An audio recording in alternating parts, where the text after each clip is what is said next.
Salutare, salutare, aici este ProGamer și v-am găsit la un tutorial cum să vă faceți un homemade flare.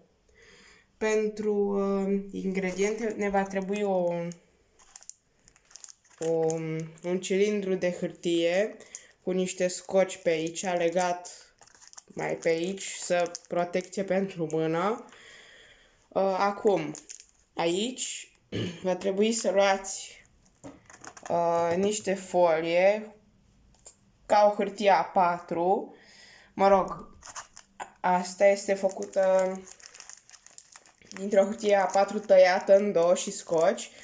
Trebuie să vă luați o bucată de folie mare, să zicem cât o coală de A4, și să o faceți într-un ghemotoc.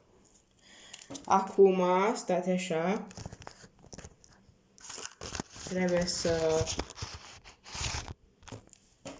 Așa, trebuie să luați hârtia și după cum vedeți să o îndesați aici, deoarece staniolul, când îi dai foc, de exemplu, face un fum gros, ca la flarurile adevărate.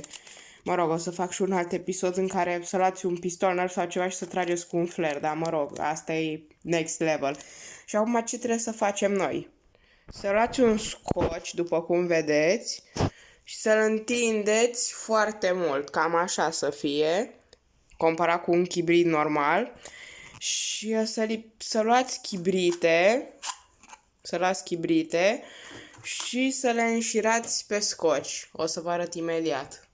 După cum vedeți, am făcut scociul plin cu chibrituri și acum urmează să luăm torța de bază, să lipim tot asta pe torță. După cum vedeți, am pus toate chibriturile pe torța principală și e puțin cam greu de ținut, dar asta e. Și acum ce am vrea noi să facem e mecanismul ăla de trage așa și se aprinde flerul, ca să nu străbească o brichetă. Ei bine, o să vă arăt cum să faceți. Luați o cutie de chibrituri și ne va trebui partea asta cu care se aprinde chibritul. Trebuie să o decupați cu o foarfecă. Cum vedeți, am decupat-o și trebuie să o punem pe aici pe undeva, ca să fie rotația completă a chibritului. Ne va trebui încă niște scoci, dar de data asta scoci din acesta de hârtie.